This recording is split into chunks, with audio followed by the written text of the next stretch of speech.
Stanley Lloyd Miller was born to Nathan and Edith Miller on March 7, 1930 in Oakland, California. His father was a very successful attorney and his mother had been a teacher, and therefore education was highly valued in Miller's family. He easily advanced and was an exceptional student at Oakland High School, where he developed an intense love for chemistry. Stanley went to the University of California in Berkeley for his undergraduate studies. He had taken most undergraduate chemistry classes by the end of his junior year, and as a senior he took graduate courses. Stanley subsequently did extremely well at the University of California, and his first two published papers were based on his undergraduate research. Stanley graduated from the University of California in June of 1951. Stanley was then accepted into the University of Chicago, where he earned his PhD in chemistry in 1954. After the conception of his classic experiment and after he had graduated from the University of Chicago, Miller continued his research at the California Institute of Technology from 1954 to 1955, and then joined the Department of Biochemistry at Columbia University, where he worked for the next 5 years. He then returned to California, where he was an assistant professor for 2 years, an associate professor for another 6 years, and then a full professor of chemistry at the University of California since 1968.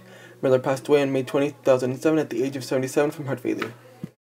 How he came to the experiment. Miller listened to a lecture given by Urey in the University of Chicago's chemistry department about synthesizing organic molecules from inorganic molecules and processes in a way that was similar to earlier's. Then a year later, when his first thesis project went uncompleted, he decided to confront Urey about doing experiments like the ones he talked about in his lectures.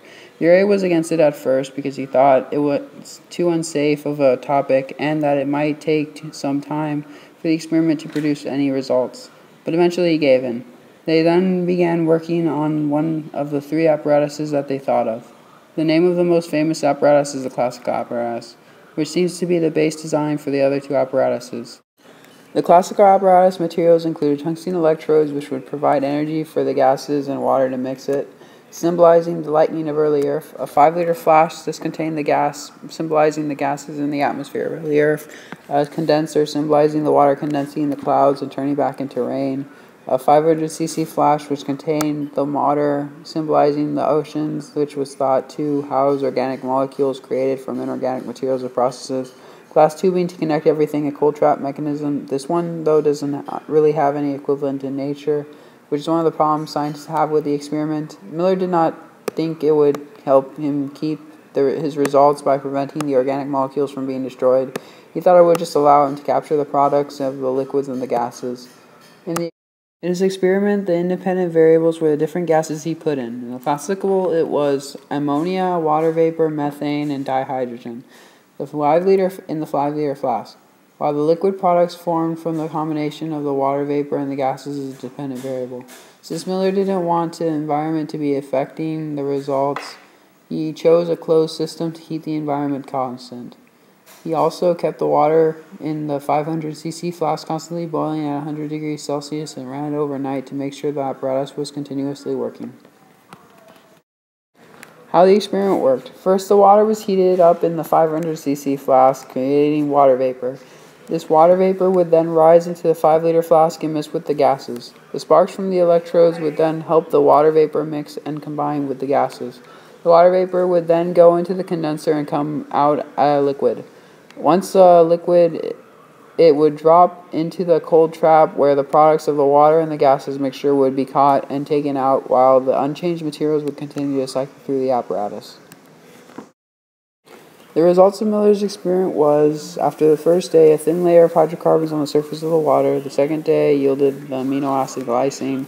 After a week, the water had a dark, oily material that contained more intense spots of glycine, along with several other amino acids, including alanine, glutamic, B-alanine, and asparic acid, along with hydroxyl acids and several fatty acids. Miller's experiment was hailed as the most widespread study on the origin of life.